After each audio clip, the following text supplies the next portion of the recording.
Today, we're going to talk about how you could be accidentally training your brain to give up even when you could succeed. When we're faced with a problem in life, our brain makes an assessment. Let's say I'm trying to apply for a promotion or find a job or ask someone out on a date. If we're faced with these situations, our brain will basically tell us, oh, like this may work out, or don't bother trying. And if our brain tells us, hey, there's no way you can retire by the age of 45, or there's no way that you could retire by the age of 50, if it tells us this sounds so weird, but we automatically believe it, right? Once our brain tells us, don't bother doing this, we don't question whether it is right or wrong. But if we look around us, we see other people making this mistake all the time. So if you play games on the internet, you know that there are some people who will say, oh yeah, I'm hard stuck at bronze, and there is nothing that I can do to climb. I lost this game. There is nothing that I could have done. I'm going to destroy my items and int down mid because this game is over. Now, if you talk to that person and you ask them, why do you think this game is over? They will give you a ton of evidence. They'll say, yeah, there's no way I can win because of this, or this. But as we're talking to that person, we know that they're wrong. We know that in a video game, usually there is something that you can do. If you're hard stuck at bronze, it's not because your teammates suck. It's because there are things that you can do that you don't realize. Now, it's really easy to judge noobs on the internet who cause us to lose games that we should win.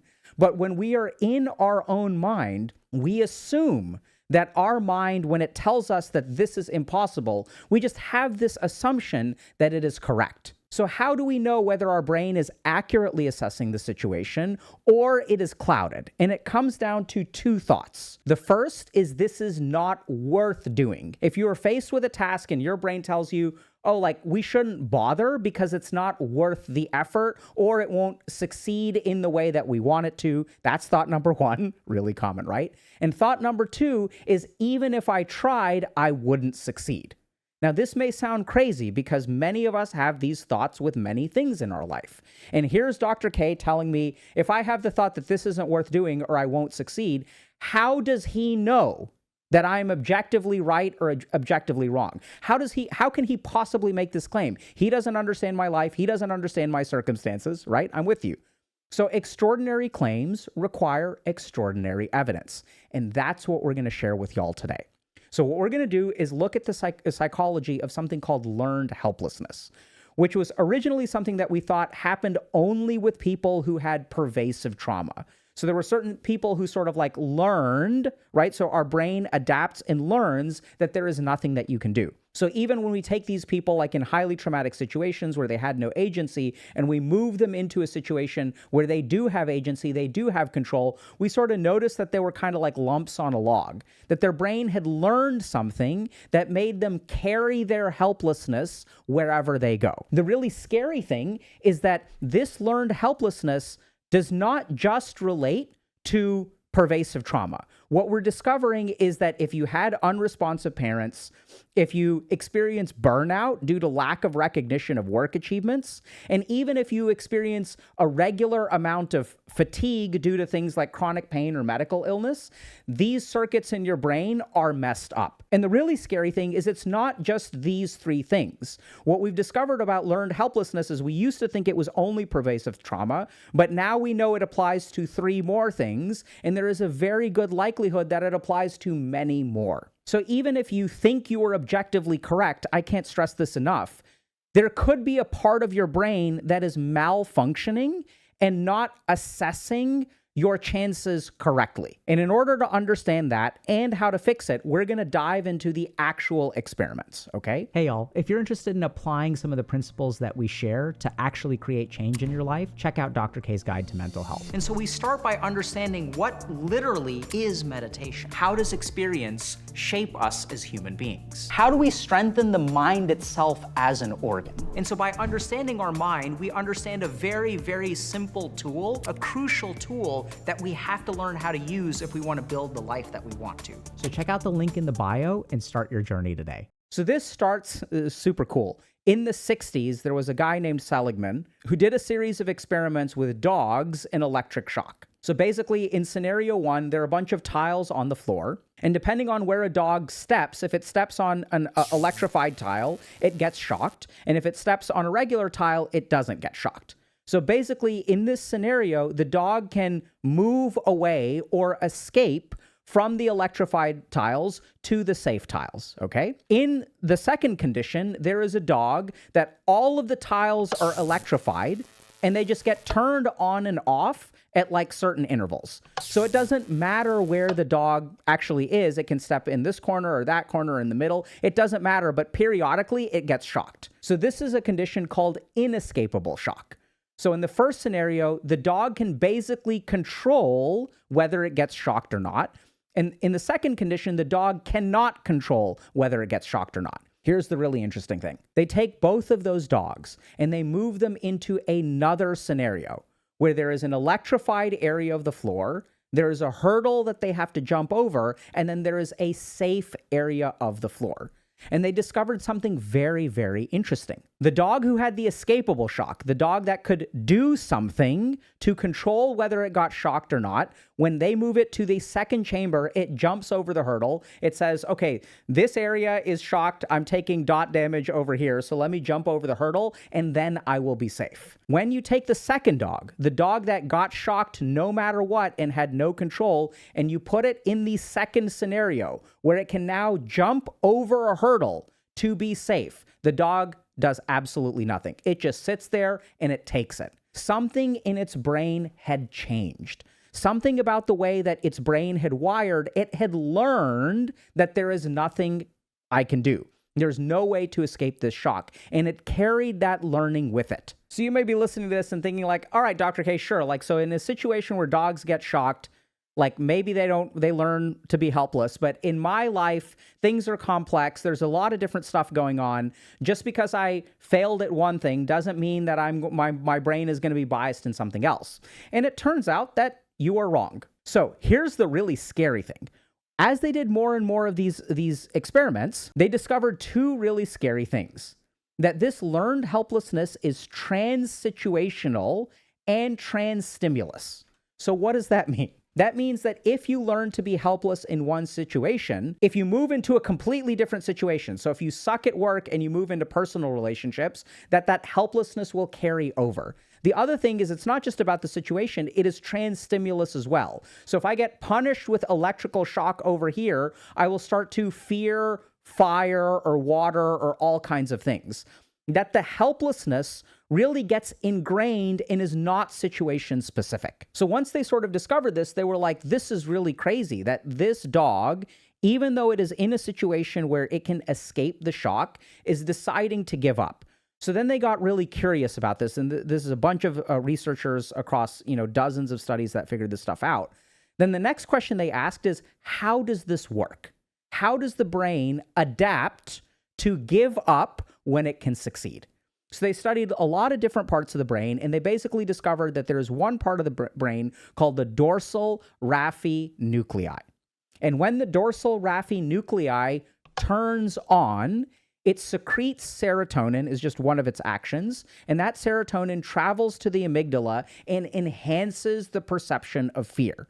So basically, they had this hypothesis that, okay, when the DRN turns on, creatures will become helpless irrespective of the situation or the stimulus. And they tested that hypothesis in a really cool way. So if we go back to our original experiment, there's doggo number 1 who has the escapable shock. Some parts of the ground are electrified, some parts of the ground are safe, right? So it can avoid the shock, it can be safe. Then we move that doggo to the second scenario, which is there is the electrified panel, there's the hurdle, and then there's the safe zone. So in scenario number 1, dog learns, okay, depending on where I step, I can be safe. We move it to the hurdle chamber and it jumps over the hurdle and it stays safe. Super cool, right? What happens if we artificially activate the dorsal raphe nucleus in this scenario? So they take dog number 1, which is in the escapable shock zone. Dog decides to move away from the shock and enter the safe zone. Then they pharmacologically activate, they artificially stimulate the dorsal raphe nucleus.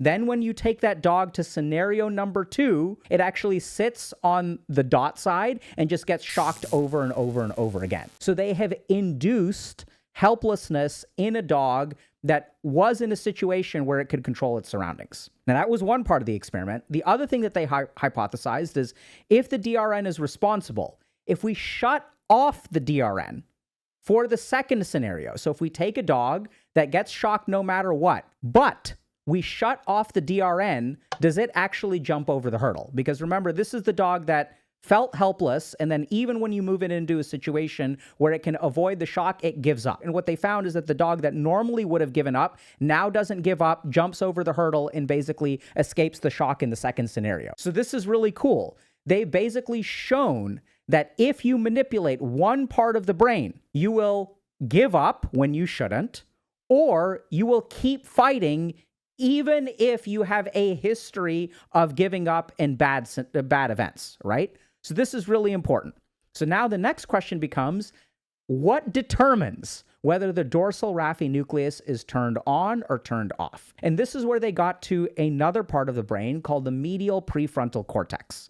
And what they basically discovered is that when the medial prefrontal cortex is on, which those of y'all that know a little bit of neuroscience, you'll remember that the prefrontal cortex is responsible for executive function, willpower, things like discipline and perseverance are related to the MPFC, so no surprise, right? So what they basically discovered is that if the MPFC is on, the medial prefrontal cortex is on, it shuts off the dorsal raphe nucleus, okay? So remember, when DRN is on, that's when we become helpless. So what controls whether the DRN is on or off? It turns out that the MPFC controls it. We assume that the reason that our brain tells us we won't succeed is because of the reality of the situation, okay?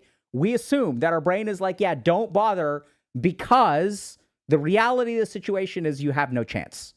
The key thing to understand about the way that our brain works in these experiments is the reality of the situation is completely irrelevant. In scenario number 2, where you can jump over the hurdle to escape the shock, you're not even going to try, depending on your experience in experiment number 1. And that is what we are seeing in the world today, right? People who are hard stuck at bronze say there's nothing I can do. Incels say there's nothing I can do. There are a lot of people, even in your life, as you face certain challenges, your brain is telling you there is nothing you can do, right? And these are the 2 key thoughts. The 2 key thoughts are, don't bother doing it because it's not worth it. And if we try, we won't succeed. So basically what the learned helplessness research shows us is that there is a distinction between motivational and functional hopelessness. Now, what that means is that there's like literally a difference between functional hopelessness, which is that you can't do anything. Like you don't have the function. And there's another kind of helplessness, which is called motivational helplessness, which is even when you can do something, your brain is telling you it's not going to work, okay? And the 2 indicators of that have to do with the outcome's perceived value and the degree of action outcome agency. Now, we're not going to go into too much detail. What we sort of know from a lot of other research is that this shows up in your mind in 2 ways. Don't bother doing this because it's not worth it.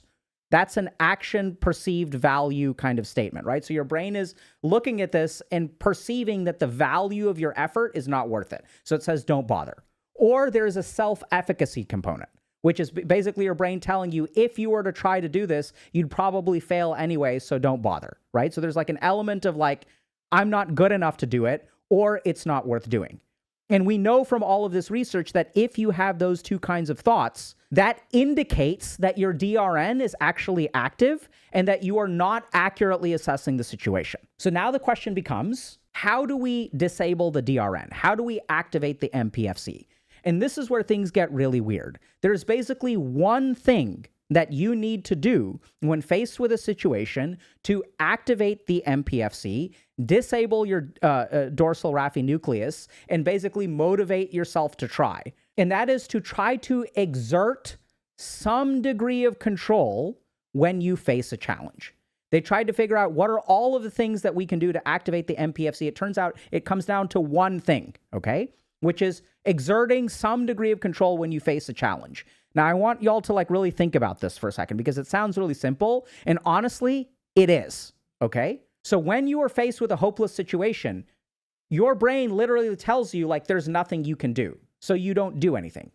So what's really interesting about this is Forget about the actual odds of success or not success. That's the whole mind fuck of this, is that the brain will tell you the actual odds are this or this. My whole point, which I hope y'all are getting, is that that assessment is inaccurate depending on which part of the brain is active. So what you need to do is exert some kind of control.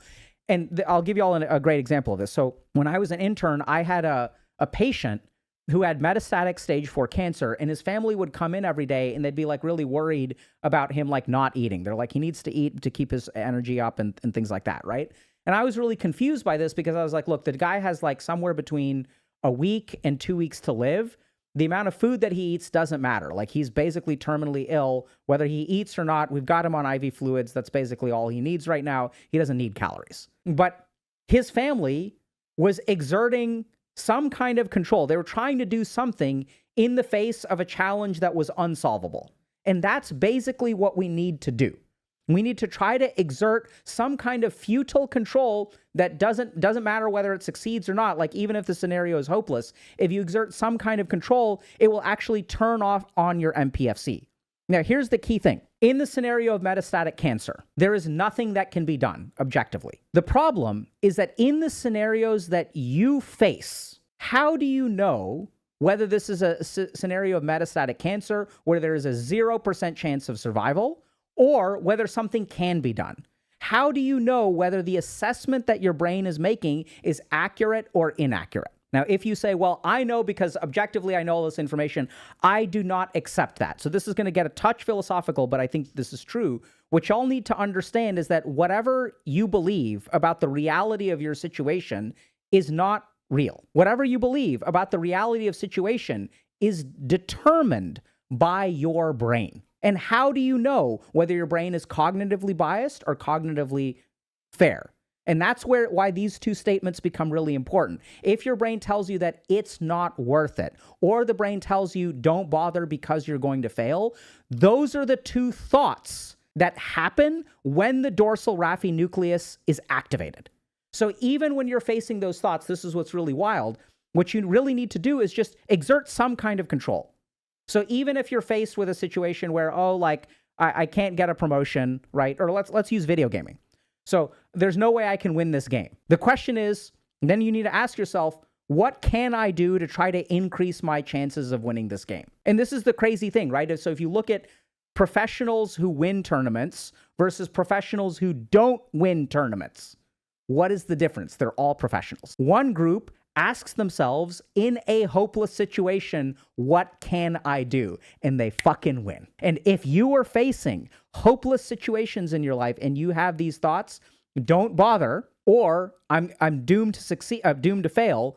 Exert whatever little control you can. Do whatever you can to improve your situation. Even if your mind is telling you there's no chance to make your time, you have no chance to survive. All your base belong to us. Your brain is basically telling you that. What you need to do is exert some control. As you exert control, the MPFC will activate. Here's the really cool thing. As the MPFC will activates, the dorsal raphe nucleus deactivates. And then your perception of whether you can succeed or not will transform.